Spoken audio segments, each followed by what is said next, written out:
Maplewood wears the night like an old coat, stitched with secrets, heavy with stories, each block still haunted by things left unsaid. Power lines crackle above the streets, shimmering in the muggy June air. Most nights, nobody's watching. Tonight, everyone's about to see. It's just past midnight, but the city doesn't sleep. The corner store on Wilkins, its neon open sign buzzing, is the last island of light for blocks. The cashier behind the plexiglass sips burnt coffee, eyes on the clock. A single white sedan glides through the east side, quiet, unhurried, a little too careful. Inside, Andre Davis keeps his hands at 10 and 2. His blue suit jacket is folded beside him, DOJ credentials peeking out from his pocket. Andre's got the build of a ball player and the nerves of a surgeon. Nothing rattles him, not even nights like this, supposedly. He mutters street names under his breath. Wilkins, Ashland, Monroe, mapping out the city in muscle memory, even if he's only been here a week. He knows the neighborhoods where you don't linger, the faces that won't meet your eyes, the slow churn of resentment that hangs in the air. He knows what it's like to be mistaken for the wrong man. Tonight, Andre just wants to make it to his hotel, review his notes, and catch a few hours of sleep before the next day's interviews. Another round of citizens who claim they were stopped, searched, cited, and then forgotten. He checks the rear view, headlights, a police cruiser creeping up, lingering. Andre breathes slowly, forces himself to remember, you are the government here. You're not a suspect. You're not a statistic. But even for a DOJ agent, the rules of the street change after midnight. His phone buzzes. A check-in from D.C., code for "Are you still safe?" He taps back. All quiet. Then pockets the phone. Green light. Andre rolls through, eyes locked on the mirror. The cruiser follows. He keeps the car perfectly at 29 in a 30, using his blinker, staying between the lines. The cops behind him are talking, laughing, but now and then their faces flicker in the mirror, watching him. Then come the lights, red and blue, strobing. A quick burst of siren, just enough to say, "You're ours now." Andre pulls to the curb. He rolls down his window, kills the engine, and keeps his hands visible. His pulse is steady, but he feels the old, familiar spike. They don't know you. They don't care what badge you carry. The city is silent as two officers step out. Miller leads, wide as a doorframe, his face carved in stone, voice already carrying the weight of authority. Wilson follows, sharp-eyed, pacing, fingers tapping on the baton at his side. Miller's flashlight hits Andre's face, a burst of cold light. "Evening," Miller says. "License and registration, sir." "Of course, officer," Andre replies. His voice is calm, but inside he's already mapping the exit strategy. "My wallet's in my jacket, registration's in the glove box. May I?" "Go slow," Miller grunts. Andre narrates his movements, feeling every second stretch. He passes over the documents, then lays his DOJ badge on top, gold seal gleaming under the flashlight. Wilson peers through the passenger window. "You from around here?" "No, sir," Andre says, tone even. "I'm here on assignment with the Department of Justice Civil Rights Division." Miller reads the name. Andre Davis. He flips the badge. "So you're a Fed?" "Yes, sir." Miller doesn't hand the badge back. Instead, he holds it up, turning it to the light like he's testing for counterfeits. "What's a DOJ man doing in Maplewood at 2 in the morning?" "Official business," Andre says, keeping the irritation out of his voice. "There's an ongoing federal review. I'm meeting with your department in the morning." Miller glances at Wilson. "Nobody told us anything about feds in town, did they?" Wilson shakes his head. "Nope, never heard your name, Mr. Davis." Andre's voice tightens. "That's protocol. We observe first. My orders come from D.C. Wilson smirks, shining his flashlight inside the car. "You know your taillight's out?" Andre raises an eyebrow. "No, sir. This is a rental. Checked it myself this afternoon." Miller's lips curl into a smile that doesn't reach his eyes. "You got somewhere to be tonight, sir?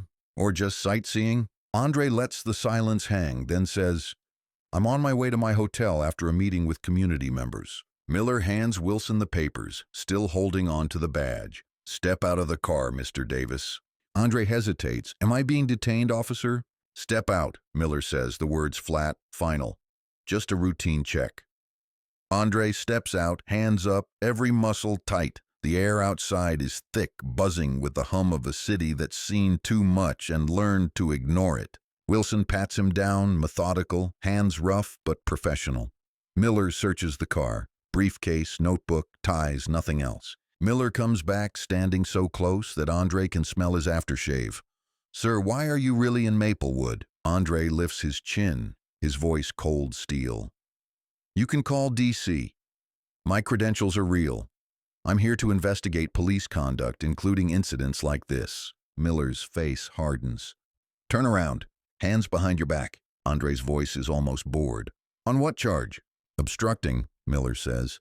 "We asked questions. You gave attitude." Andre laughs, a low, tired sound. "You know you're making a mistake." Wilson snaps the cuffs on. "That's what they all say." From across the street, a voice breaks the silence. "Why are you locking him up?" It's Brianna, young, hoodie up, phone held high. "He told you who he is. You can't do this." Miller ignores her. "Move along, miss." Brianna plants her feet, camera steady. "I got it all. I'm live right now. The whole block's watching." Andre meets her eyes, gratitude flickering. "Thank you," he mouths, voice too soft for the mic, but just loud enough for her. They shove him into the back of the cruiser. Miller slams the door. The siren stays off, but the city is awake now. Windows opening, shadows shifting, Brianna's phone streaming the moment across a dozen social feeds. Inside the cruiser, Miller grins at Wilson. "You ever arrest a Fed before?" Wilson laughs. "Only the ones that thought they were better than us." Andre stares ahead, his jaw tight.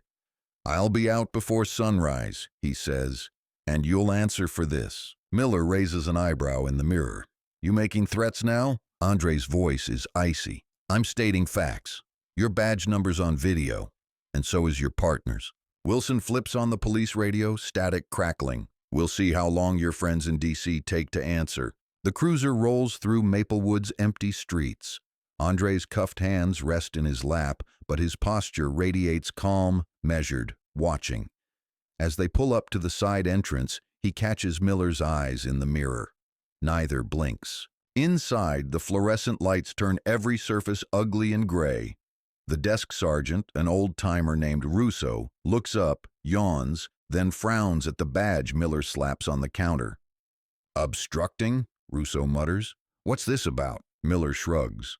"Says he's federal, didn't cooperate." Andre's voice slices the air. "I cooperated fully, Sergeant. My badge and credentials are in your hands. I expect a supervisor and my phone call immediately." Russo studies the badge, unease flickering behind his eyes. "Civil Rights Division, huh?" Miller cuts in, louder than necessary. "He claims he's here to check up on us." Russo frowns at Miller, then at Andre. "That so?" Andre meets his gaze. "I'm here on direct assignment from the Attorney General's office. Any mistreatment will be reported. The governor's staff has my contact. You're making a serious error." Miller scoffs. "Heard that before." Russo lowers his voice. "You book him. You take responsibility." Wilson, suddenly less sure, hesitates. "You sure, Scott?" Miller bristles. "I did the paperwork, didn't I?" "Process him." Andre holds Russo's gaze. "Sergeant, I urge you to call the watch commander, or the mayor, someone with authority." Russo grumbles, "We all got authority tonight, son," but his hand lingers on the phone. They strip Andre of his belt, shoelaces, and badge. The DOJ credentials are tossed into a plastic evidence bag. The mugshot flash pops, too bright, making Andre blink. His fingerprints are rolled, ink smudging his skin. Eric Young, the rookie, sits at the intake desk, flipping through Andre's paperwork. He frowns, nudges Miller. "This guy's legit. We can't just—" Miller cuts him off. "Write it up, or you want to be next." Eric looks at Andre, his gut churning. "Sir, Andre cuts him off, tone cool but quiet. "Do your job, Officer Young. Just do it by the book." Eric nods, head low, typing out the charge. Obstruction, non-compliance. Andre is led down the hallway. Shadows pooling in corners. Officers' voices low and nervous. He can feel the eyes on him, curious, some amused, others wary.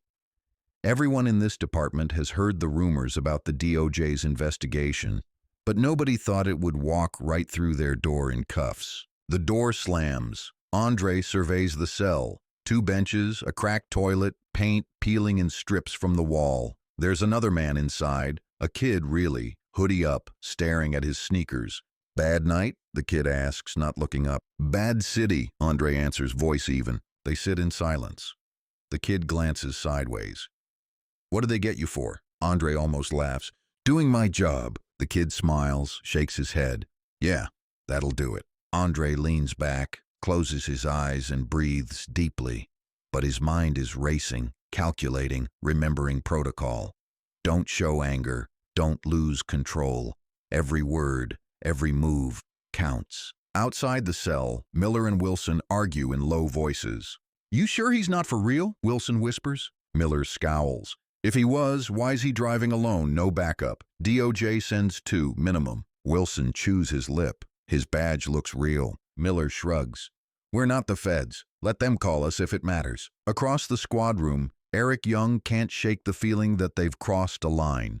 He hovers by the holding cell, watching Andre, who sits perfectly still, shoulders squared, face unreadable. This man doesn't look like a perp, Eric thinks.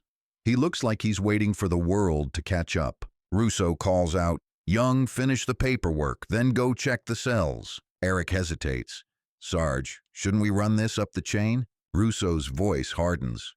"You want to tell the chief we messed up? He's got enough on his plate." Eric swallows, nods, shuffles papers, his conscience gnawing at him. Andre checks the clock on the wall. The night drags. He asks for his phone call. Russo ignores him. "You'll get it when we say." The kid in the hoodie finally asks, "You think they'll let you out?" Andre nods. "Eventually, they'll have no choice." The kid sighs.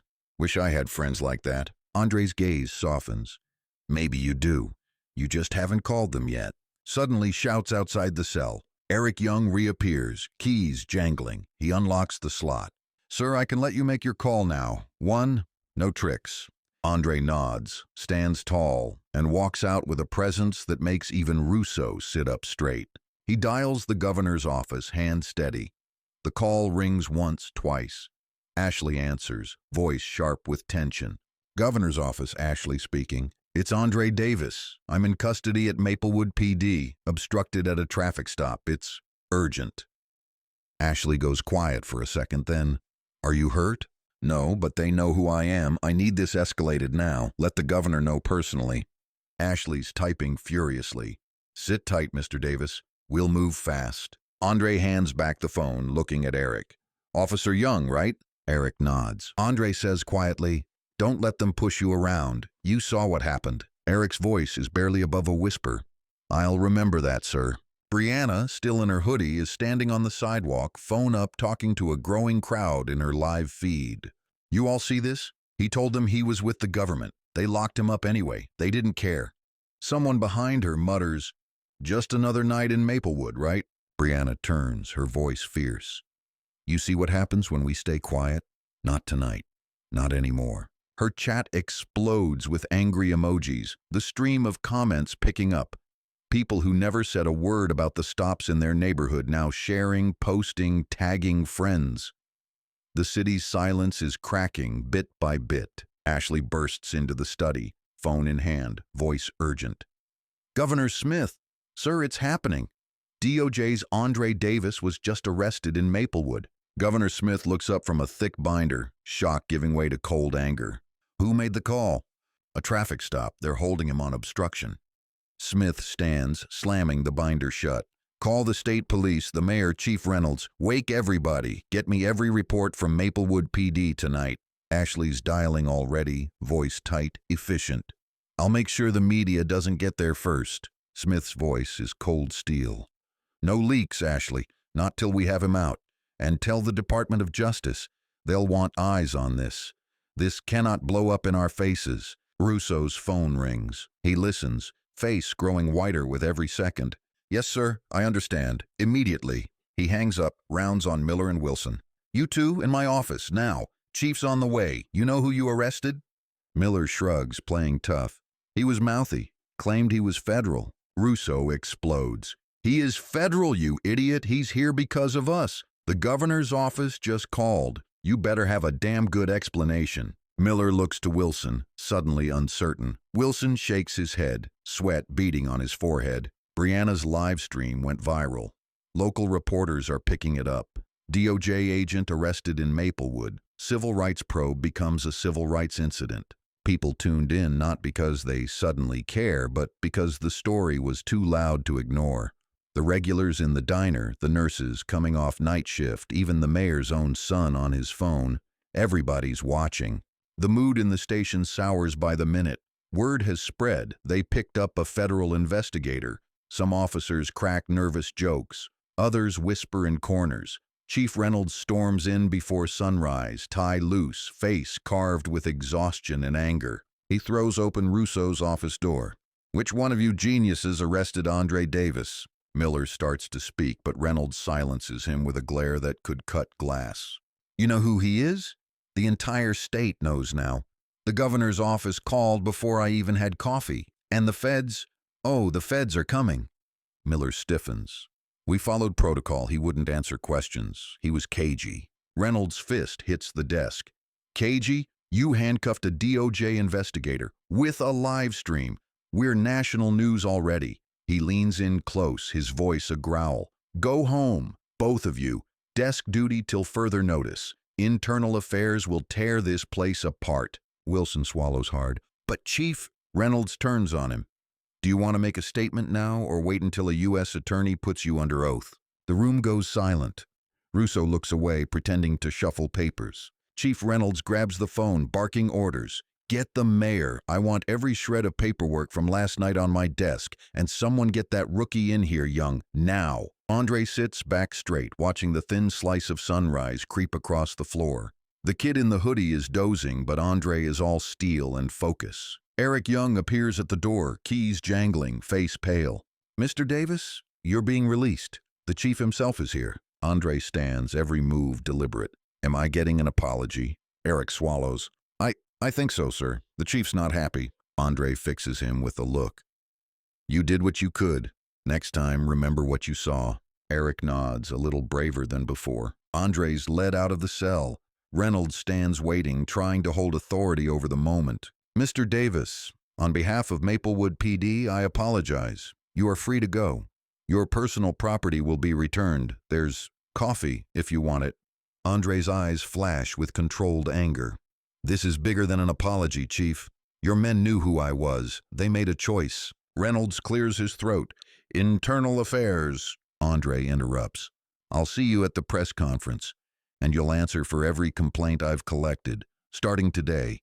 Chief Reynolds hesitates, then nods. He knows this is now out of his hands. Eric brings Andre his phone, wallet, and badge. "Sorry, sir, honestly." Andre softens just a little. "You can help by telling the truth." Eric nods, watching Andre walk out, a man unbroken, every eye in the squad room tracking him, whispers already flying. Brianna is waiting at the curb, phone live, voice trembling with adrenaline. "There he is. Mr. Davis, are you okay?" Andre steps into the sunlight, blinking. A small crowd has gathered, reporters, neighbors, strangers. The people of Maplewood, who the night before would have walked past injustice, now press forward, phones up, because they can't ignore what's happened. Andre turns to Brianna, her live stream audience growing by the second. "I'm fine, but this is what happens when the powerful think no one's watching. Today, everyone's watching." Reporters rush forward, questions flying. "Mr. Davis, will you file charges? Are you staying in Maplewood? What did they say to you inside?" Andre raises his voice, cool and controlled. "I'm not the story. This city is.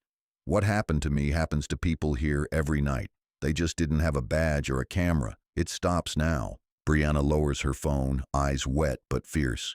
"We're with you, all of us." A man in the crowd mutters, "Should have been listening before."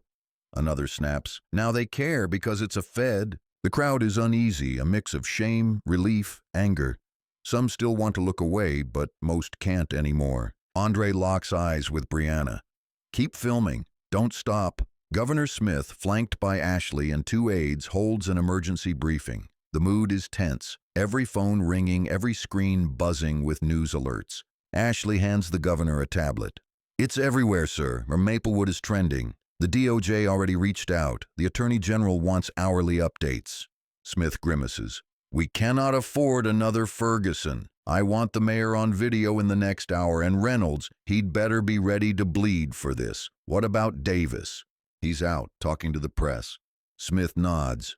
Draft a statement, call for calm, demand transparency, and back the investigation fully.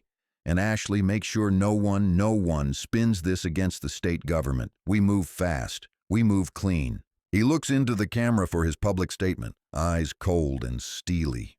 To the people of Maplewood, what happened last night is unacceptable.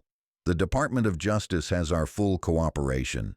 I have ordered an immediate review of the police department's practices. We will not hide from accountability.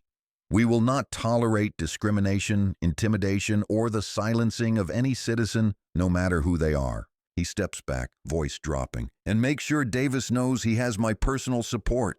Officers huddle around phones, watching themselves on the morning news. Miller and Wilson are nowhere to be seen. Eric Young sits at his desk, typing out his statement for internal affairs, his hands shaking. Russo comes over, softer than before. Hell of a first month, kid.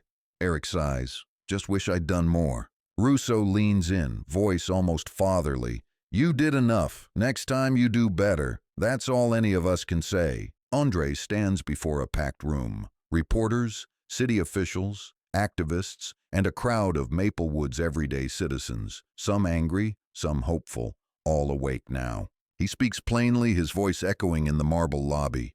I came to Maplewood to investigate civil rights abuses. Last night I became the evidence. The city can't pretend it doesn't know anymore. The world is watching. If Maplewood wants to change, it starts now, with truth, not silence. A hush falls. Even the mayor looks shaken. A reporter calls out, "Why do you think this hit so hard?" Andre's eyes sweep the crowd. Because this time, you all saw it. Because you can't claim ignorance anymore. The squad room is a mess. Phones ring, radios hiss. Some officers huddle, whispering blame. Others stare blankly at their monitors, pretending not to care. Chief Reynolds barks at Miller and Wilson, who sit stone-faced, hands folded. You two realize what you've done? You think this town's ever going to trust us again? Miller tries. We did everything by the book. Reynolds explodes. The book isn't enough. The world is changing, and you just made us the headline. He turns to Russo.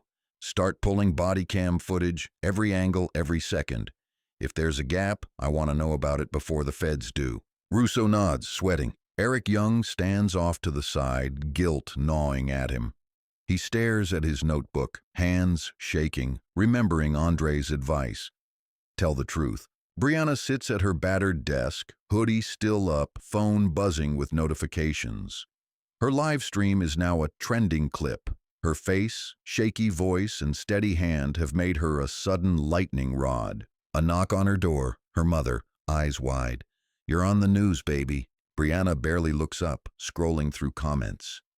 Thank you for showing the truth. This is why we film everything. Careful, they'll come after you next. Her hands tremble, but her jaw sets. She hits record again. They want us quiet. That's over. If I disappear, y'all know why, but I'm not shutting up. A group of locals, construction workers, a nurse, a retired teacher watch the news in tense silence. One shakes his head, muttering, We've been saying this happens, but nobody listened. The old teacher sighs. We didn't listen either. Not really. Not until it was on video. Someone else adds, You think the governor would care if it wasn't one of theirs? The mood shifts. Some angry, some ashamed, a few still defensive, but nobody changes the channel. A conference room glows with computer screens, maps of Maplewood on the wall. Agents gather as the Assistant Attorney General enters, waving a tablet. Davis was arrested on assignment last night. He's out, but this is now a federal priority. I want a team on the ground by noon. Make sure every call is recorded, every paper is filed. This one goes all the way up. A young analyst murmurs, They really did it this time. The Assistant AG nods. They did. And now we show them how this government works. Eric Young sits for his internal affairs interview, heart hammering. The IA officer's questions are sharp, fast. You knew he was DOJ. Why didn't you intervene sooner? Eric's voice cracks but holds. I tried, sir. I did what I could. Next time I'll do more. The IA officer studies him, nods once. Good, because there will be a next time. Don't forget tonight. In the hall, Miller and Wilson watch the doors close, realizing that for the first time in their careers, nobody is covering for them. The mayor, eyes bloodshot, fields angry calls. His aide whispers, "Sir, the White House is asking for a briefing. The governor is on line 1. Your daughter says the high school is walking out at noon." The mayor rubs his temples, voice thin. "Just get me the governor." Andre sits at the tiny desk, typing his official statement to DOJ HQ, coffee cooling beside him. He pauses, looking out the window at a city waking up to its own shame. His phone rings. Ashley, her voice brisk but concerned. "Mr. Davis, the governor wants you at City Hall this afternoon. DOJ is sending a team, and the world is watching. You ready?" Andre nods. Always. He hangs up, breathes deep, and finally lets himself feel the fatigue, the anger, and the responsibility. Crowds are gathering in the square. Some hold signs, some just stand silent.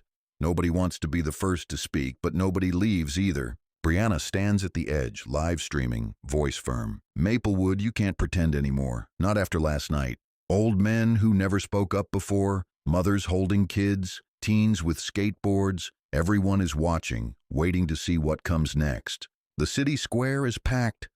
Protesters, news vans, city workers on break, church elders in pressed suits, high schoolers with hastily scribbled signs.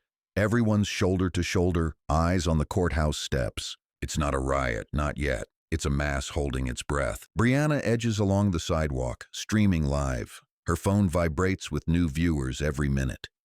"So here we are, Maplewood. They locked up a DOJ agent. Now they want us to be calm." Her voice shakes, but she keeps going. "We've been calm. Where did that get us?" At the corner, Andre Davis arrives, flanked by 2 city aides. Cameras flash. Reporters rush in, shouting questions. Someone grabs Andre's sleeve. "Say something." But he keeps moving, eyes locked forward. Ashley, the governor's assistant, meets him at the door, clipboard in hand. She's flanked by a state trooper. "Mr. Davis, you're wanted upstairs. DOJ is on the line. The governor will join by video. The mayor's already in the green room. Can I get you anything?"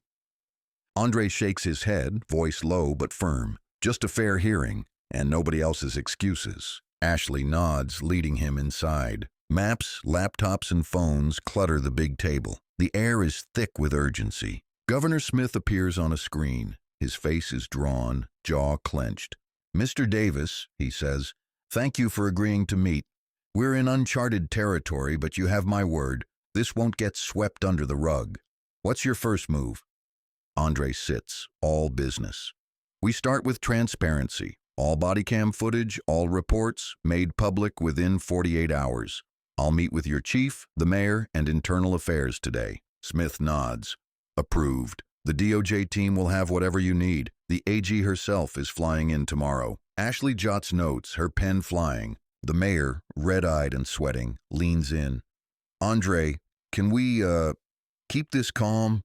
We don't want outsiders stirring up trouble." Andre's stare is ice. "Outsiders? This is your house. I just want to see it clean." The mayor looks away. The city's old power brokers are losing ground. Protesters chant, first softly, then louder. "No more lies, no more lies. We see you. Justice for Andre, justice for all." Some faces are familiar. Old activists, mothers whose sons were stopped and searched, kids who never spoke up before. Others are new, suburbanites drawn in by the news, clergy who never marched before, a film crew from out of town. Brianna moves through the throng, camera up. A woman stops her. "You're the one who filmed it?" Brianna nods, bracing for an attack. The woman hugs her hard. "My brother got stopped last year. They called him aggressive. You showed the world what that means." Brianna's eyes fill, but she keeps streaming. A man yells, "This is all for show." When the news leaves, nothing changes. Another shouts back, "Then let's make 'em stay." The crowd is fractious, but something is changing. People who never looked each other in the eye are standing together, sharing bottled water and stories, trading phone numbers, promising to show up tomorrow. Eric Young sits alone, scrolling through the news on his phone. His photo, awkward, taken at the booking desk, has made the rounds. The comments cut both ways. That rookie's the only one with a conscience. Bet he folds when internal affairs calls. Blue Wall won't forget. He glances up as two older officers walk in, silence heavy. Young, one says, watch yourself. Some folks here don't like snitches. Eric stands, not backing down. I did my job. Maybe you should try it. The room goes quiet. The older officers leave muttering. Eric exhales. His hands are shaking. Andre sits with the AG, Renee Thomas, and her team. Their voices fill the conference room, stern but supportive. Andre, you did exactly what we trained you for, Renee says. Now we leverage it. This is a national test case. Andre sighs. I never wanted to be the headline. You're not, Renee says. You're the proof. Keep your cool. Don't let them see you bleed. The AG adds, Andre, if you feel unsafe, we'll pull you out. But if you stay, this could change the city, maybe more. Andre leans back. I'll stay. I owe it to them. Renee nods, proud. Then we've got your back. The governor's playing ball for now, but keep him honest. Andre faces a packed room of reporters. Flashbulbs pop, questions fly. Do you think Maplewood police are systemically racist? Are you pressing charges? What's your message to the community? Andre holds up a hand for silence. I'm not here to start a war. I'm here to finish an investigation. I want answers, not headlines. But what happened to me wasn't new. It was just seen. If you care, if you're watching, don't let up when the cameras go away. The people of this city deserve better. So does every city like it. Reporters scribble, whisper. Some are already live streaming to millions. The protest has doubled in size. Chants echo up the courthouse steps. A local reverend leads a prayer. Lord, make us brave, make us honest, make us unafraid of the truth. Brianna's voice is hoarse as she interviews an old neighbor. Did you ever think it would get this far? He shrugs. Didn't think it would ever change. Maybe it still won't, but we gotta try. Eric leaves the station, backpack slung over one shoulder. He's greeted by jeers from a few off-duty cops. Hope you like IA, young. Eric keeps walking, but he hears a voice behind him. Russo, the old sergeant. Keep your chin up, kid. This city needs more like you. Eric nods, grateful. Darkness falls, but Maplewood is wide awake. The square glows with cell phone lights, news cameras, and the flicker of protest signs bobbing above the crowd. The air hums with adrenaline and fear. Brianna's feet are aching, but she doesn't stop streaming. If you're watching, drop your stories below. What happened to you in Maplewood? Let's get it all out. Her feed erupts with comments, stories from nurses, teachers, truck drivers, ex-cons, even a city councilwoman who types, "My son got stopped last month. I never said a word until now." A boy, maybe 12, holds up a sign, "I am not a suspect." His mother stands behind him, hand on his shoulder, eyes shining. From a rooftop, a local TV reporter gives a live shot. What began as a routine traffic stop has grown into something far larger. Maplewood, a city long divided by silent boundaries, now finds itself center stage, watched by the nation, and more importantly, by itself. Andre sits at his desk, still in the same wrinkled shirt, tie forgotten. His phone rings and rings. Reporters, lawyers, community leaders, old friends, strangers. He picks up for his daughter Maya. Her voice is tight with worry. "Dad, are you okay? I saw it all on TV. Why do you always have to be the one?" Andre smiles, tired. "Because someone has to. Because it's my job. And because I want it better for you." She sniffles. "I'm proud of you, but I wish you'd come home." He closes his eyes. "Soon, baby, I promise." He scrolls through messages. Some encouraging, some threatening. "You're a hero. You're making things worse. Go back to DC. Snitch. Thank you for standing up." Andre deletes the hate. He answers every call for help. A knock at his door. Renee Thomas, lead DOJ counsel, has arrived. She sets up in his room with a stack of files. "Tomorrow we hit the ground running," she says. "I want you with me for every meeting. You're our eyes here." Andre nods, energized by her presence. Hundreds pack the room, overflowing into the street. Old women in bright hats, young men in hoodies, small business owners, and local teachers take turns at the microphone. Some voices shake, others shout. A man in a mechanic's jacket grabs the mic. We can't pretend anymore. You saw it on your phones. My cousin warned me. Maplewood doesn't change. Well, we can prove him wrong. Who's with me? Cheers erupt, echoing off the walls. A teacher steps up. What about tomorrow? When the news leaves? When it's just us again? Andre rises to speak, voice calm but ringing with authority. It's not about me. It's about all of you. What you do when no one's filming. Don't let this end tonight. Keep telling your truth. The Department of Justice is here, and we're not leaving until this city gets answers. People stand, hands raised, promising to come back. Brianna films the whole thing, tears streaming as the room swells with chants. Chief Reynolds sits at his desk, head in his hands. The phone rings off the hook. Governor's aides, the mayor, city lawyers, and now the Department of Justice. He dials the mayor, voice raw. I need support. The department's split. Half want to fight the feds, the other half want to quit. The mayor's voice comes through, tired and hard.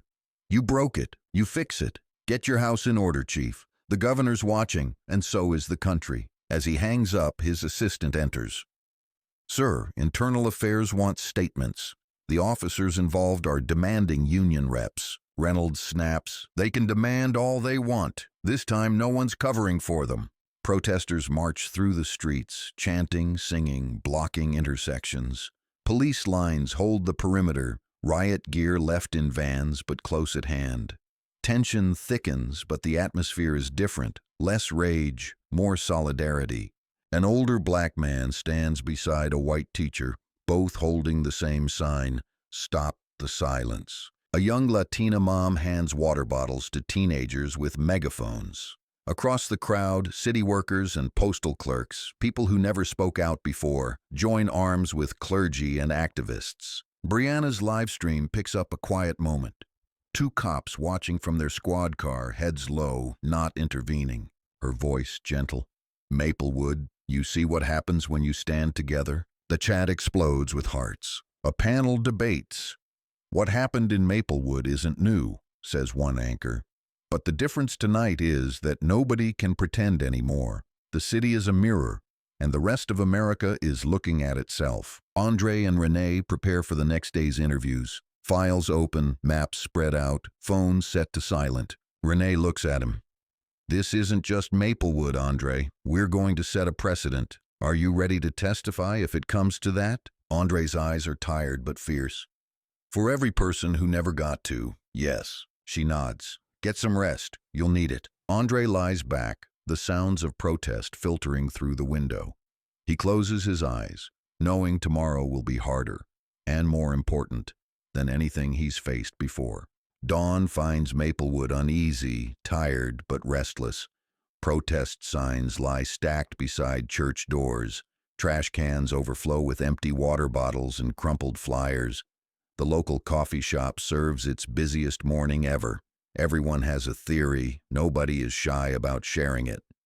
A bus driver, always silent before, talks to her passengers. Never thought I'd see it. All those years, nothing changed.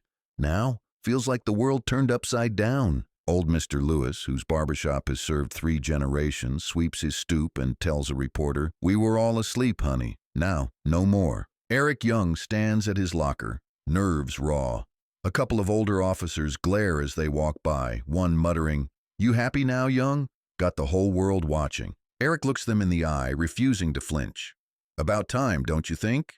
There's a long pause. Finally, the older cop nods, just once, grudging but real. The protest crowd is back, larger than before. Banners wave, "We see you. This is our city. No more secrets." A high school marching band, uninvited but welcome, starts to play. Their music isn't perfect, but it's loud and defiant. Andre, freshly showered and in a crisp shirt, stands at the edge of the crowd with Renee.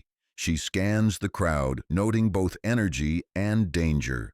"You'll need a statement, Andre," she says, handing him notes. He shakes his head. "I'll speak from the heart." Brianna spots him, her phone already live. "Mr. Davis, people want to hear from you." Andre steps onto a low wall, raises his hands. The crowd hushes. Andre's voice rings out, not angry but urgent. "I came to Maplewood to look for answers. Instead, I found the same old pain you've all carried for years. Last night, I saw courage from those who filmed, who spoke up, who stood here and said, "No more." Don't let this be a moment. Make it a movement. Make it the last time someone has to prove their worth on these streets. He looks straight at the police line. Some officers shift uncomfortably, some look away. This isn't about hating anyone in blue, it's about justice for everyone, and it starts with truth. A cheer erupts, rolling through the crowd. Renee leans in, whispering, "Perfect. Now brace yourself. The real work starts." A crisis meeting. Mayor, governor, on video, police chief, DOJ, lawyers, community leaders. The mayor's voice cracks. "We can't hold this city together without trust." Renee, all steel, interrupts, "Then earn it. We want every body cam, every complaint, and full access to every disciplinary record, or we'll go public." Chief Reynolds grinds his teeth but nods. "You'll get it, but don't expect miracles overnight." Andre, watching the room, sees cracks forming, old alliances dying, new ones forming. Ashley slides Andre a note. "Governor wants you for a press conference at noon." He nods, knowing what's at stake. Counter-protesters appear, small but loud.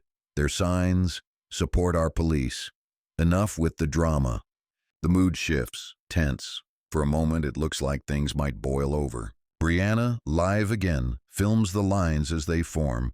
Police in the middle, protesters on either side, both shouting, but nobody crossing the line. A city pastor grabs a megaphone, voice booming. "No violence, no fear, speak but do not harm. This city belongs to all of us." Reporters swarm, helicopters thump overhead. National anchors set up on folding chairs, ready to broadcast every word. Eric is called into internal affairs again. This time the questions are sharper. "Why did you speak up, Officer Young? Why not keep your head down?" He looks at them, steady now. "Because what happened was wrong. Because if I stay silent, I'm part of the problem." The IA investigator nods, finally respectful.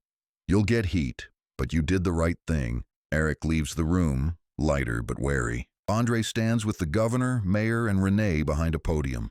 Cameras flash. Governor Smith speaks first, all authority. The state stands with Maplewood in seeking justice. No one is above the law, not the people, not the police. We are cooperating fully with the Department of Justice. He turns to Andre. "Mr. Davis, you have the floor." Andre's hands grip the podium, but his voice is clear. "This isn't just my story, it's yours. It's every person who thought their pain didn't matter. Today, we say it does. The investigation starts now, and it will not end until every question is answered." The crowd roars in approval. Even some cops clap, a few reluctantly. Brianna's feed explodes. Hearts, applause, messages from around the country. "We need this in my town. Don't stop." Finally, someone is listening. The mayor corners Andre. "Can we really survive this?" Andre's reply is gentle but unyielding. "You can't survive by hiding, only by changing." The mayor exhales. "Then God help us all." The old city council chambers have become the new heart of Maplewood's reckoning. DOJ staffers work around the clock, phones pressed to ears, laptops open, whiteboards scribbled with timelines and names. Andre sits at the end of a long table facing Renee and the AG. The walls hum with tension. Renee speaks first. "Andre, tomorrow we start interviews. Police, citizens, city officials, nobody gets a pass. You'll co-lead the community sessions. Your name is on every memo." The AG's voice is tight. "There's national attention. If the city stalls, we go public. Full press, federal court order. I want no mistakes." Andre nods. "Understood. We lead with truth, not vengeance." A staffer enters, whispers to Renee. "We've already got over 300 complaints submitted. Some are from years back." Renee sighs. "This isn't a trickle, it's a dam breaking." "Andre, are you ready for that?" He looks up, face set. "We asked them to speak. Now we listen." The protests continue. Church groups pass out sandwiches. High schoolers chalk slogans on sidewalks. One block over, a row of squad cars sits parked. Officers inside, windows cracked, watching but not moving. A group of counter-protesters shouts at the marchers. Police stand between them, but for now the mood holds. Anger, yes, but no violence. Brianna, tired but determined, keeps filming. She pauses to help an elderly woman cross the street. "You okay, Miss Janice?" Janice nods, squeezing Brianna's hand. "Never thought I'd live to see this. You be careful, child." Brianna hugs her, wiping away tears. A friend whispers, "You going home tonight?" Brianna shakes her head. "Not till I see Mr. Davis again. Not till I know this is real." Eric Young walks to his car, keys jingling. Miller stands by the door, arms crossed. His face is pale, a bundle of nerves and pride. Miller stops Eric. "You really think you changed anything, rookie?" Eric doesn't back down. "Not me. The truth did." "That scares you?" Miller's jaw works, but he has no answer. As Eric pulls out of the lot, Russo gives him a quiet nod from the steps. Andre collapses onto the bed, exhausted. The night's sounds drift in, sirens, chants, the city's pulse. His phone lights up, a text from Renee. "You did good today. Rest while you can." Another buzz, Maya again. "I'm watching. I love you, Dad." He closes his eyes, letting exhaustion win. But in his sleep, he dreams of crowds, questions, memories of every town he's ever visited where change came too late. Andre arrives early. Brianna is already there, camera ready. "You holding up?" she asks. He grins, a rare crack in his armor. "You?" She shrugs. "People call me a hero. Never wanted that." He nods. "Me neither." The crowd is bigger than ever. This time they're joined by activists from nearby cities, national reporters, even a few celebrities. Some come to help. A few just want the spotlight. A city councilwoman hands Andre a folder. "Complaints from my district. They're scared, but they trust you." Andre nods, carefully tucking the file under his arm. "We'll get to everyone." A protester calls out, "Davis, you staying till the job's done?" Andre's reply is clear and loud. "I don't leave when it's hard. I leave when it's right." Applause rolls across the crowd. The first community session is standing room only. People line the walls, some angry, some hopeful, some just curious. Renee introduces Andre. "You know why he's here. You know why we're here. This is your chance. Speak." Hands shoot up. A mother tells of her son, stopped and frisked on the way to school. A business owner tells of a beating behind his own store. A teacher recalls a colleague transferred after complaining. Andre listens, taking notes, meeting each person's gaze. One voice rings out, "We were silent too long. You got the nation's attention, Mr. Davis. Don't let us down." He answers softly, "You have my word, but don't let each other down either." A new crowd is gathered, some protesting, some praying, all watching. An older black man holds a Bible and preaches, "Faith without works is dead. If you want justice, do the work." The mayor stands on the steps, flanked by police and aides. His statement is more humble now. "I know trust is broken, but with the DOJ's help and with your voices, we can rebuild. It won't be easy, but we will try." Chief Reynolds faces his officers. Some are sullen, others scared, a few openly angry. "We have two choices," Reynolds says. "Fight this or own it. I can't force you to do the right thing, but the old ways are dead." He locks eyes with Miller, then with Eric. "You want to wear this badge? Prove you deserve it." A few cops walk out, most stay. Sunset glows on the crowd as chants echo into the night. Brianna sits with a group of young activists, showing them how to record safely, what to do if stopped, how to tell their story. Eric walks by, still in uniform. Some protesters boo, others wave. Brianna calls him over. "Officer Young, you sticking with us?" He smiles, awkward but genuine. "Long as it takes." Andre and Renee sit, exhausted but energized. Files stack up, complaints mounting. Renee leans back, stretching. "Never seen a city turn like this before," she says. "Most places, the silence wins." Andre nods. Not this time, they saw too much. Renee checks her phone. "Tomorrow we start interviews with officers. Might get ugly." Andre's voice is sure. "We don't hide, we don't blink." Renee smiles. "That's why you're here." Maplewood woke up the next morning, raw and restless. It seemed every radio, breakfast table, and city bus was caught in the same conversation. What happens now? The silence of years had been shattered, and people who never spoke to their neighbors before found themselves trading stories in line at the grocery store, at the barber shop, over church pews and gas pumps. The video of Andre's arrest was everywhere now. National news crews prowled the blocks, shoving microphones in faces, panning across murals and cracked sidewalks, chasing after anyone who'd say what everyone already knew. This was bigger than one night, one officer, one city. Andre spent his first waking hour answering calls he never thought he'd get.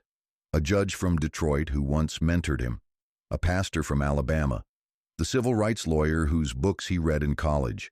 Their voices crackled with pride, anger, fear for him, and hope for Maplewood. Brianna's phone wouldn't stop buzzing either, but hers was different. She had hate mail, threats, racist rants, "How dare you?" and "Keep your mouth shut" from anonymous accounts. But she also had thank yous from mothers who had lost sons to the system, from old classmates who never said a word before, from a teacher who'd filmed her own run-in with the police but never had the courage to post it. Brianna sat on the edge of her bed, legs bouncing, eyes swollen from a night without sleep. But she was alive in a way she'd never felt before, scared, proud, and somehow still hopeful. Eric Young started his shift knowing he'd crossed a line that couldn't be uncrossed. He walked into the station with his chin high, bracing for the stares, the muttered curses, the traitor and snitch labels that always followed someone who broke the blue wall. His supervisor handed him a stack of complaints to process, most anonymous, a few signed. At first, Eric thought it was a punishment, but then he realized they needed someone who wouldn't just file the paperwork and look the other way, and now that was him. All morning, Maplewood filled with voices. Churches hosted open mic forums. People lined up to tell their stories, some for the first time in their lives.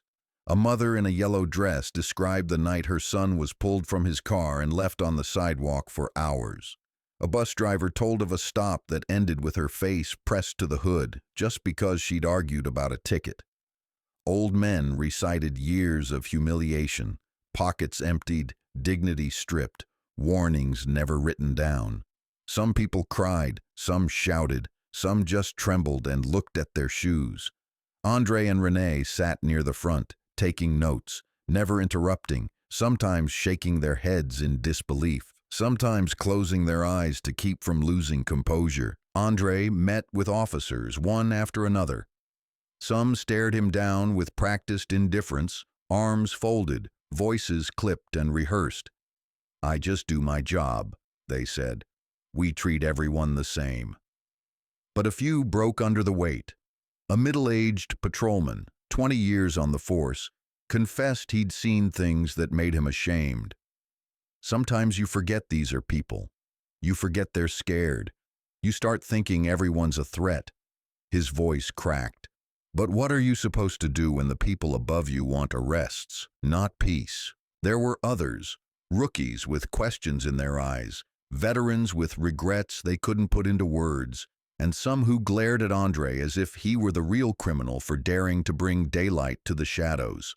Word spread fast about internal affairs showing up at every roll call, about files being pulled, old body cam footage finally reviewed for the first time.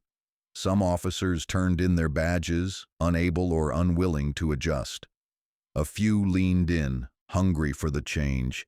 Most just kept their heads down and waited to see which way the wind would blow. Brianna found herself in the thick of it. Her live streams were now watched by thousands. Strangers recognized her in the street, sometimes stopping to thank her, other times hissing threats or demanding to know why she'd turned on her own people. At a downtown coffee shop, a group of young women asked to take her picture. "You gave us a reason to talk," one said. "I never told my story before." Brianna's throat tightened, but she nodded, holding the phone steady. Andre and Renee's days blurred together. Interviews, meetings, press conferences. The DOJ team combed through files, finding patterns that couldn't be denied. Tickets written up in the same neighborhoods, by the same officers, month after month. Arrests that never led to convictions, but always led to a night in a cell and a permanent mark on someone's record. Complaints filed and quietly buried, IA investigations closed with no explanation. Maplewood's mayor, once so quick to offer platitudes, now sat silent in meetings. his hands shaking as the press shouted questions. "Did you know about the pattern of stops? Why didn't you act? What are you going to do for the families?" The city council, once united, was now split between those who wanted reform and those who claimed the city was under siege by outsiders and agitators. Old alliances broke. New ones formed in whispered phone calls and late-night meetings. Andre knew the pressure was mounting. There were nights he couldn't sleep, memories of his own childhood, of his father's warnings, of the time a cop in New Orleans called him boy and grinned as he let him go. He'd buried those memories, but now they came roaring back. He called his daughter every night, needing her laughter, her stubborn hope to keep him going. One afternoon, Andre walked the streets with Renee and a group of residents, past murals painted in memory of victims, past the playground where a little girl had watched her father be arrested for loitering, past a boarded-up store with a sign in the window, "Justice for Maplewood." People stopped them, some angry, some desperate, a few simply grateful. "Don't forget us," an elderly man pleaded. "They always say they'll change, but nothing ever does." Andre promised to remember. But the truth was he was already haunted by all the names and faces piling up in his notebook. Brianna joined the growing protest marches.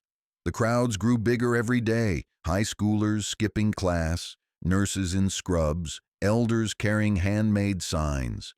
The city's old silence had become noise, chanting, singing, praying, shouting.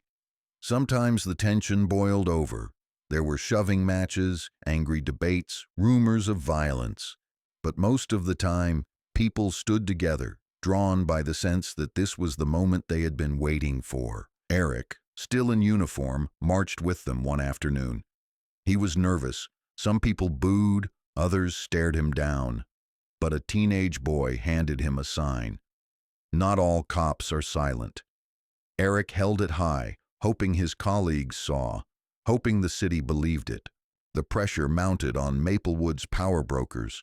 The governor's office called daily, demanding updates. The DOJ team sent nightly memos to Washington detailing progress, obstacles, and recommendations. The White House began to ask for summaries. National TV hosts debated the Maplewood model. Could it be a blueprint for real change, or would it end the same as all the others? Hope smothered by politics, justice lost in endless meetings. One night, Andre sat with Renee and the DOJ staff, reviewing stacks of complaints. The stories blurred together. So much pain, so much repetition. "It's the same playbook everywhere," Renee said, voice tired. "They tell us it's just a few bad apples, but every city has orchards like this." Andre nodded. "The difference is, this time people are finally watching." Outside, the city held its breath. Protesters gathered in the square, candles flickering. Someone strummed a guitar. Brianna live-streamed, her voice soft for once.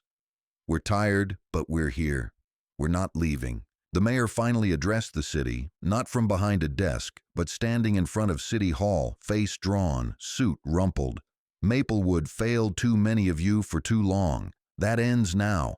I can't fix what's been broken overnight, but with the DOJ's help and with your voices, we can begin." For the first time, the crowd listened. They didn't cheer, but they didn't turn away either. Behind the scenes, the police union pushed back hard. They held press conferences of their own, warning about anti-police rhetoric, blaming outside agitators, and biased investigations. Chief Reynolds was caught between two worlds, officers demanding loyalty, citizens demanding justice. In one tense meeting, he stared down his senior staff.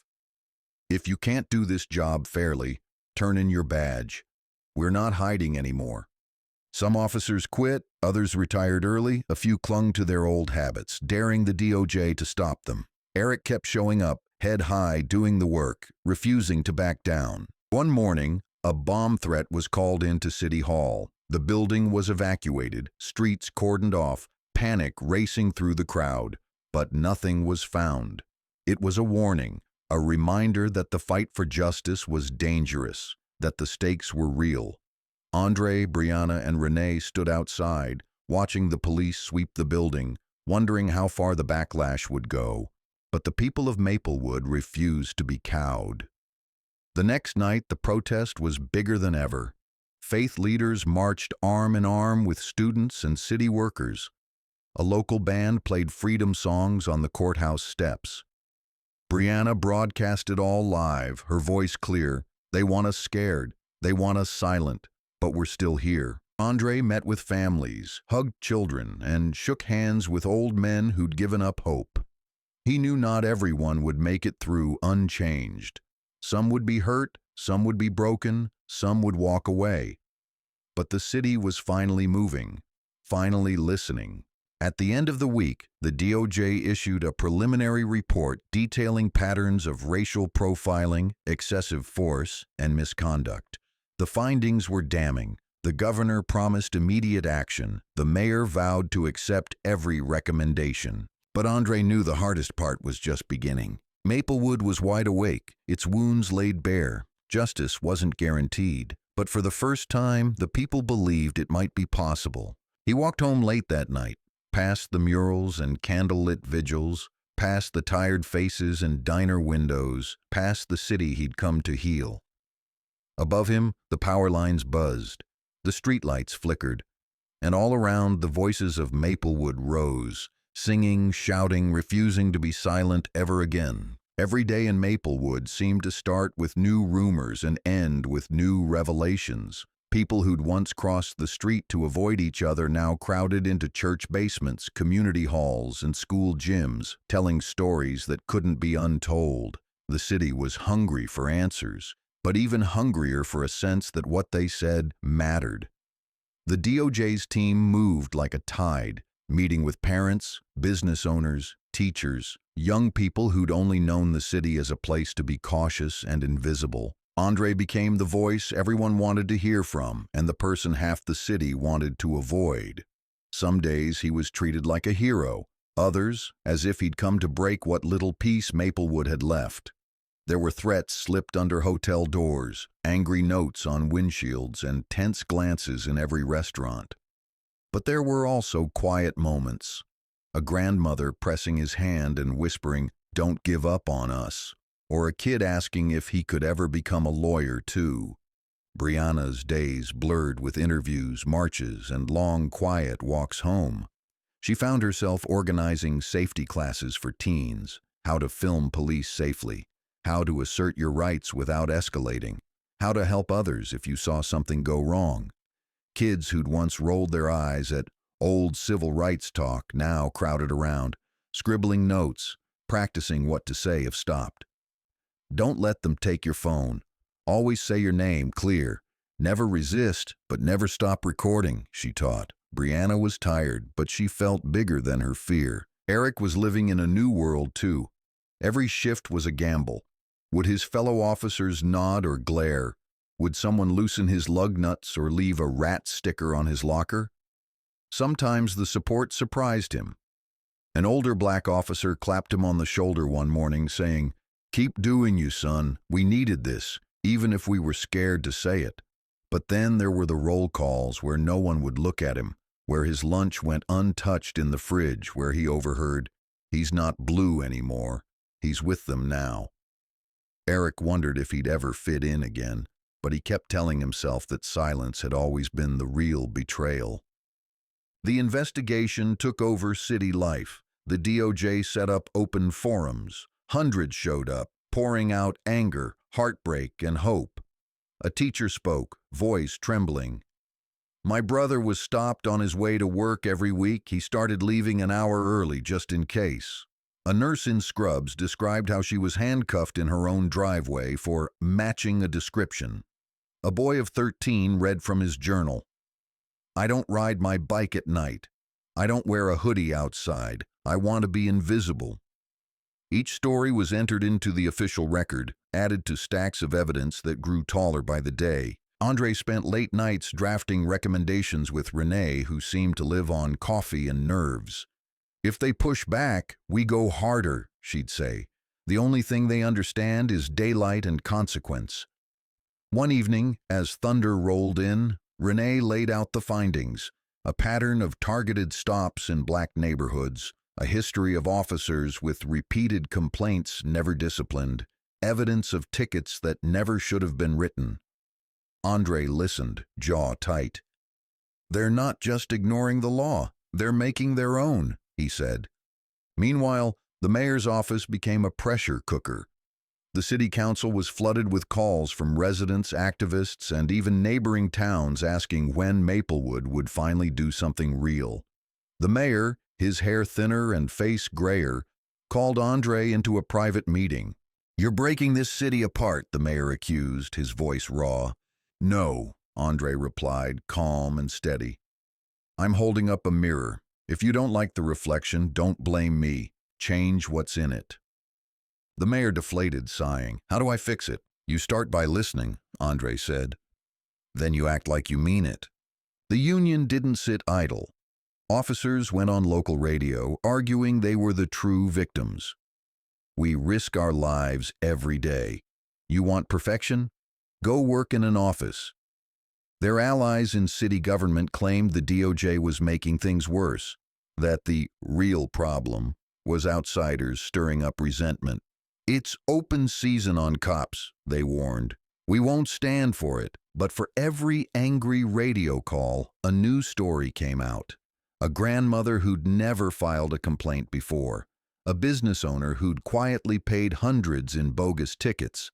A young couple who said they'd been accidentally pulled over more than 20 times in 1 year. The press stopped calling it alleged discrimination. They started calling it a crisis. As the DOJ dug deeper, Andre became the target of more personal attacks. Flyers appeared with his face and the word traitor. One morning, his hotel room door had a note taped to it.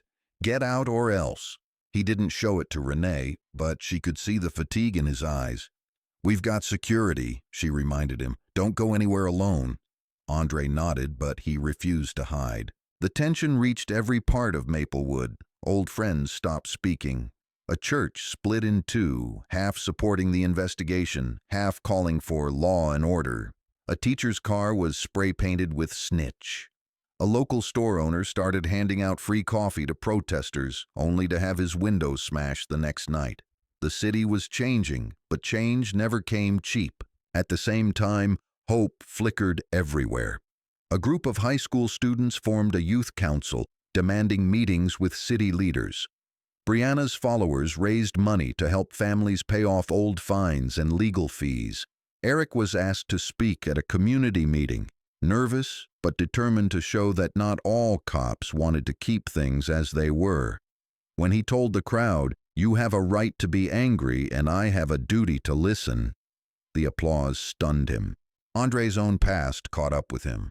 His daughter Maya called every night, begging him to come home, terrified by the threats, proud of his courage. "I need you, Dad," she'd say, "but they need you too." Andre wished he could be in two places at once.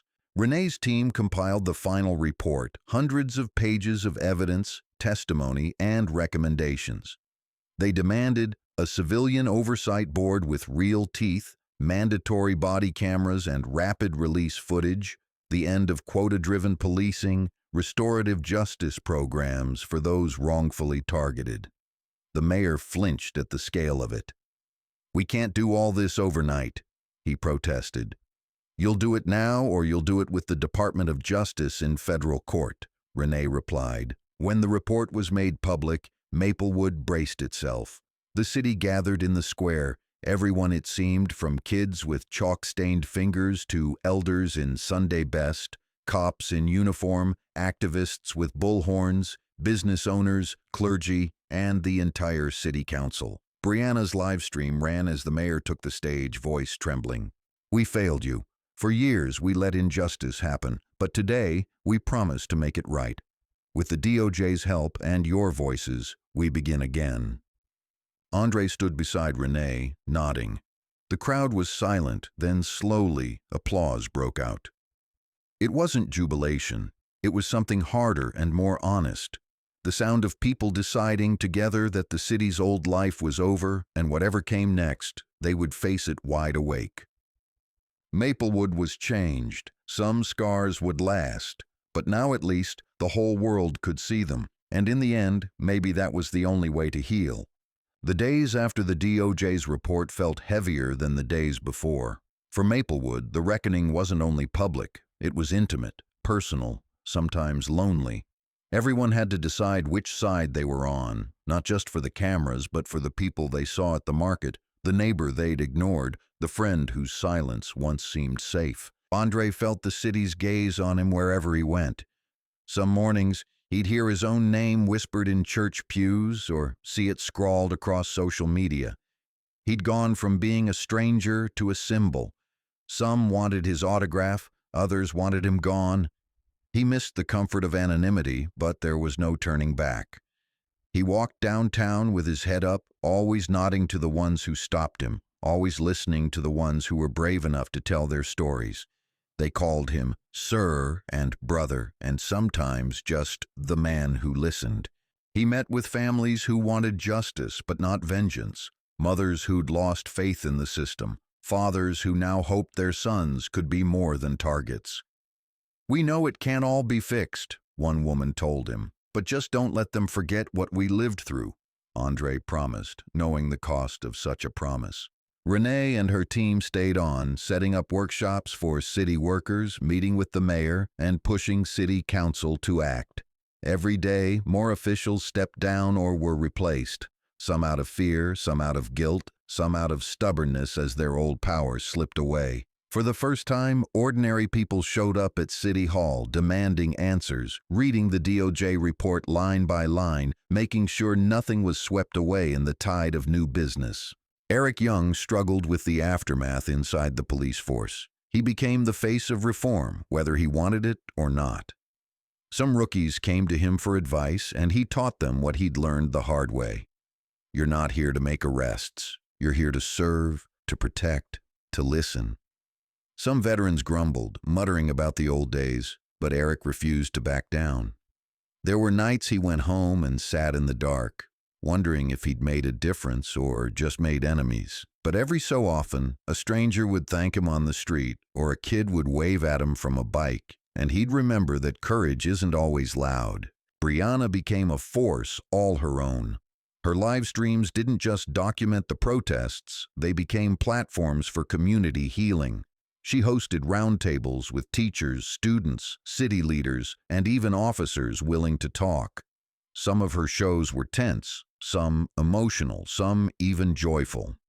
She brought food to the picket lines, started a scholarship fund for kids affected by wrongful arrests, and kept filming even when she was tired, scared, or harassed. Her voice was everywhere now. Don't let anyone tell you that silence keeps you safe. It never did. Maplewood's youth were changed most of all. The high school started a justice club, led by students who'd grown up afraid but now demanded to be heard. They marched not just for Andre, but for themselves, for the right to walk their own streets, to play in their own parks, to grow up without fear of blue lights in the rear view. Their energy infected the whole city. Teachers wove lessons about justice into history class. The city library put up a wall of stories, anonymous confessions, dreams, apologies, and promises. Still, not everything healed overnight. The backlash was real. The police union fought reforms at every turn. Some businesses closed, blaming the protests for lost revenue. A handful of families moved away, claiming the city was changing too much. Late at night, Andre would sometimes hear tires screeching, see hateful slogans painted on sidewalks, and hear that someone had called in another threat to City Hall or the DOJ office. The cost was always higher than it looked on the news. But each time the darkness tried to come back, the city found a way to answer. Candlelight vigils in the square, neighborhood potlucks where people finally crossed old invisible lines, cops, teachers, and students picking up trash together after a protest. Letters poured in from other towns and cities, asking how they could start their own journey toward justice. "You made us believe," one letter read. "How do we not lose that?" Andre thought of Maya every day, sometimes wishing he'd never come to Maplewood, sometimes wishing he could stay forever. She called him at night, telling him how proud she was, how worried too. "Just don't be a martyr, Dad. Be a builder." He promised to try. The final council meeting before the vote on reforms was packed. Andre sat near the front, surrounded by Brianna, Eric, Renee, and a sea of faces, some angry, some hopeful, some just exhausted. The mayor spoke, voice steady now, not hiding from the pain.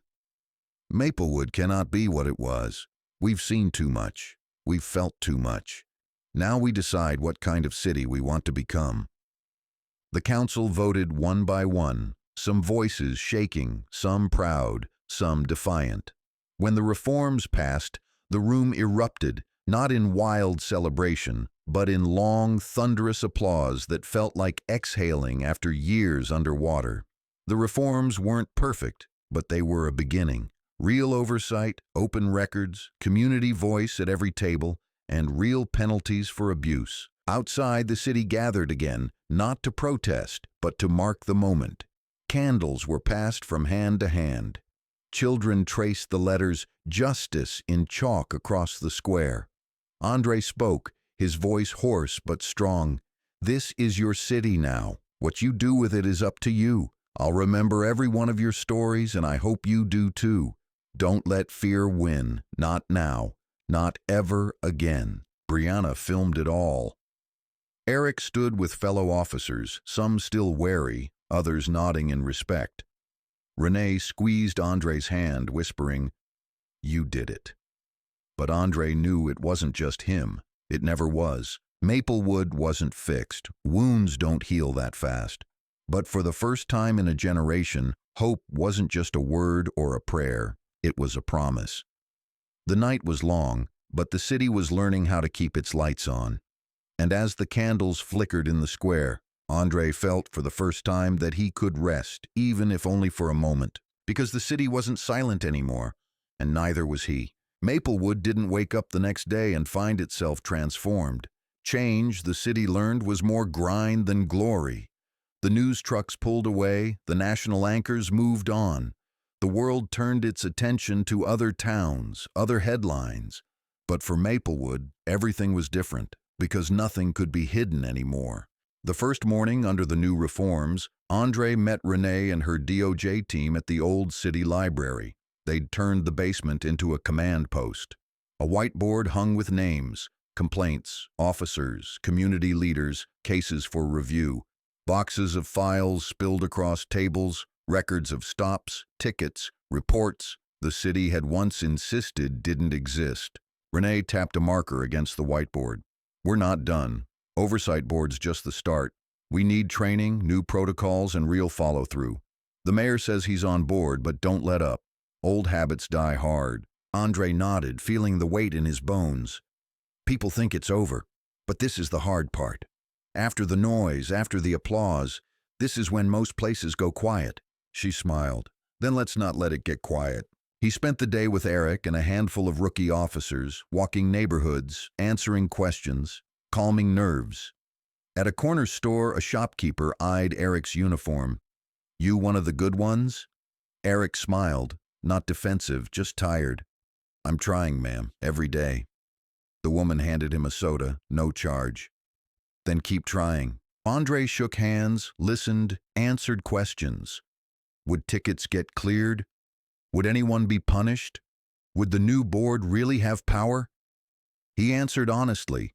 Some things would take time, some things would be ugly, but for the first time in memory, people had a say.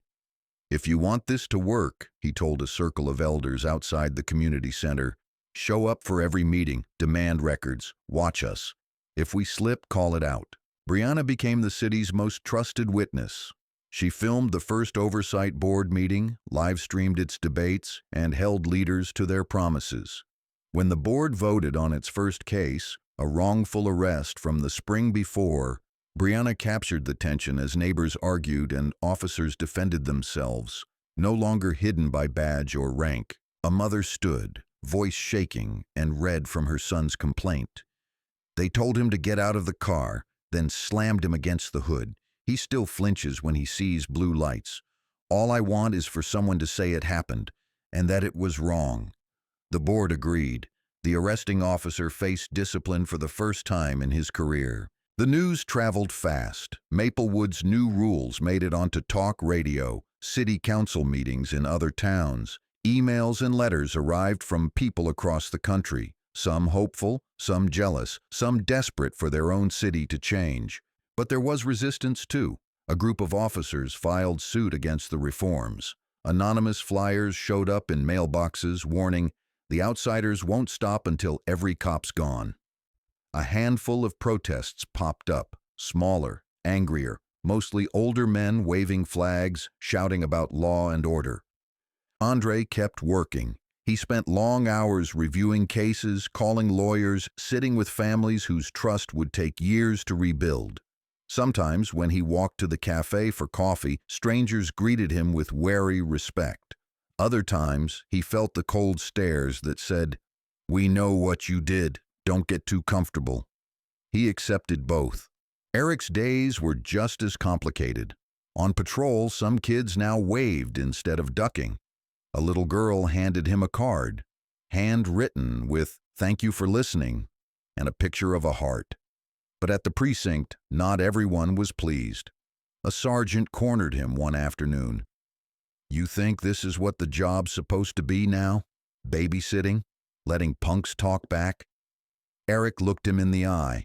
"It's supposed to be protecting people, serving, not ruling." The sergeant spat on the ground. "You're on your own." Eric shrugged. "I always was." Brianna kept her live stream rolling. She interviewed everyone, elders, activists, young people, city council, even reluctant cops. Some interviews ended in tears, others in shouting matches. But people watched, commented, shared their own stories. Maplewood had never had so many voices in one conversation. One night she hosted a round table, youth leaders, clergy, officers willing to appear. A pastor called for forgiveness. A student wanted reparations. An officer insisted, "We're not all the enemy." The discussion ran long, messy, sometimes heated. At the end, Brianna thanked them, saying, "Nobody wins if we stop talking. The only way through is together, even when it's hard." The Oversight Board began publishing monthly reports. The numbers told a story. Traffic stops fell, complaints spiked and then leveled off as officers changed their habits. More citizens attended city meetings. A neighborhood that once hid from police now hosted a cookout, inviting patrol officers. Some came, others refused, but the line had been crossed. Andre tried to keep his distance, letting Maplewood find its footing. But he was never far. A grandmother called him one afternoon, her voice trembling. "My grandson's friend got stopped. The officer let him go with a warning, but he's still scared. What should I do?" Andre listened, offered advice, promised to follow up. The next day, he met the family, brought Eric, and listened to the boy tell his story. "You're not invisible anymore," Andre said, "but you still have to be careful. The rules changed, but not everyone follows them yet. That's why we keep watching." There were setbacks. A fight broke out at a council meeting over funding for the Oversight Board. One member quit after receiving threats. Brianna's car was vandalized, windows smashed, a hateful slur keyed into the paint. She wept, exhausted, but live-streamed the cleanup anyway, her voice strong. "You can scare me, you can break my car, but you can't shut me up." Eric faced pressure too. An anonymous tip accused him of leaking information to protesters. Internal Affairs investigated, found nothing, but the rumor hung over him like a storm cloud. He kept showing up, doing his job, refusing to be pushed out. Some nights he wondered if it was worth it, but then he'd see a kid riding his bike at dusk, waving instead of hiding, and he'd remember what had changed. The mayor tried to walk a line between old allies and new realities. At a city council session, he admitted, "I never thought I'd see the day when so many people cared about what happens here. Now I just hope we're strong enough not to let each other down." Some in the audience clapped, others shook their heads. Renee stayed longer than planned, mentoring the oversight board, helping city leaders draft new policies, pushing the police chief to update training and discipline. She called Andre late one night, voice tired but proud. "You know, not every city gets this far. They'll write about this someday. Maybe teach it in class." Andre laughed. "If they do, tell them the heroes are the ones whose names don't make the news, the ones who spoke up when it cost them, who kept fighting when it got quiet." Months passed. Maplewood settled into its new rhythm. The first officer to be fired under the new reforms sued, lost, and left town. Another officer, one of the old guard, apologized to a family at a public meeting, voice shaking, eyes red. "I was wrong. I'm sorry. I hope you'll forgive me." The crowd sat silent, stunned by the honesty. A teacher started a mural project, students painting portraits of those who'd fought for justice. Andre's face went up beside Brianna's, Eric's, Renee's, and dozens of ordinary residents. At the unveiling, the mayor spoke quietly. "This is who we are now, a city that owns its story, that learns from it, that keeps moving forward." Brianna's audience grew. She was asked to speak at other towns, colleges, and even state hearings. "Change doesn't start with politicians," she told them. "It starts with neighbors, with stories, with refusing to shut up or sit down." Eric was promoted, sergeant in charge of training new officers. He opened each session with the same words: "You work for the people, not the badge. If you can't do that, find another job." Some rookies rolled their eyes, but most listened, taking notes, wanting to do it right. Andre finally let himself rest. He called Maya, told her he was coming home soon. "I'll be back for visits, but Maplewood's got this now?" Maya cried, but her voice was proud, steady. "I knew you'd make a difference. I just wish it didn't take so much from you." Before leaving, Andre attended one last community meeting. The room was packed, faces familiar and new. The pastor opened with a prayer for courage. The mayor thanked everyone who refused to let the city go dark again. Brianna spoke, her voice strong and clear, her phone streaming live. Eric answered questions about what had changed, what hadn't, and what still needed fixing. Andre stood, hands in his pockets, looking around the room. "You changed your city," he said. "You made noise, you told the truth, you showed up. Now you have to keep doing it, every day. Don't wait for someone else to do the work. Don't let anyone tell you you're asking for too much. You deserve everything you fought for." He hugged Brianna, shook Eric's hand, and thanked Renee for never giving up. The meeting ended with laughter, applause, a few tears, and a promise to keep going. Maplewood was still imperfect, still fighting, still learning how to live in the daylight after so many years in the dark. But it was awake now, noisy and brave and unafraid.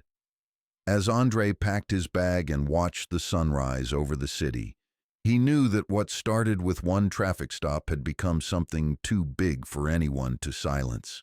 Because now the city knew how to listen and how to be heard. Months passed. Maplewood didn't slip back into silence. Not all at once, not this time. Word of what happened spread far beyond the city. Activists came from Chicago and St. Louis to see the reforms up close. College students wrote papers about it, and politicians cited Maplewood in debates. The DOJ's final report became the new gold standard, downloaded by cities everywhere trying to find their own way out of darkness. Andre Davis packed his things in a quiet hotel room, folding each shirt with slow hands. The city outside sounded different than when he'd first arrived. Fewer sirens, more laughter, even at night. He thought about the first time he'd driven those cracked streets, counting intersections, watching for headlights, feeling like an outsider with a target on his back. Now, as he zipped his bag, he realized he wasn't just a witness. He'd become part of the city's story. Before leaving, Andre visited the mural on Ashland Avenue. His face was there alongside Brianna, Eric, and a dozen others. The paint was already weathered by wind and rain, but the eyes in the portraits were sharp, awake, unblinking. Someone had written in chalk below, Thank you for listening. He found Brianna sitting on the church steps, phone in hand. Her streams still ran every night, even when the numbers dropped. Feels different now, she said, not looking up. Quieter, but not empty. Sometimes I think people are just figuring out how to talk again. Andre smiled. Quiet is good if it means people are building. If they're just waiting to forget, you'll know what to do. Brianna laughed. Don't worry, I won't let them. You leaving for good? He shook his head. Never for good. Just long enough to remember who I am. Maplewood's got enough voices now. They don't need mine all the time. They hugged, and for a long moment Brianna let herself believe that maybe, just maybe, things could stay different. Eric met Andre at the new recruit graduation. The station's training room looked different now. Posters about community service, rights, mental health, and accountability. Eric was in uniform, but the rookies didn't just see a badge anymore. They saw a man who'd survived what they could barely imagine. You did it, Eric said. You made them listen. You made me listen. Andre shook his head. You did that on your own. Don't ever stop. One recruit, young, nervous, black, approached them. Officer Young, Mr. Davis. Do you really think it can get better? I mean, really? Andre's answer was steady. It gets better when you stop pretending, when you stop being afraid of what the truth will cost you. That's your job now, Eric nodded. You've got help now. You're not alone. But don't forget why you're here. Later, Andre met Renee for one last cup of coffee at the city's oldest diner. They sat in a corner booth trading war stories, laughing at the odd details that only outsiders would notice. How Maplewood sidewalks always slanted west, how the same man sold popcorn at every protest. Renee toasted him with her mug. You ever get tired of fighting? She asked. All the time, Andre said, grinning. But it's better than feeling nothing. She slid a stack of thank you notes across the table. Some signed, some anonymous, all grateful. You left a mark here. Don't forget it. He promised he wouldn't. The first anniversary of the arrest came and went. Maplewood held a block party, not a protest.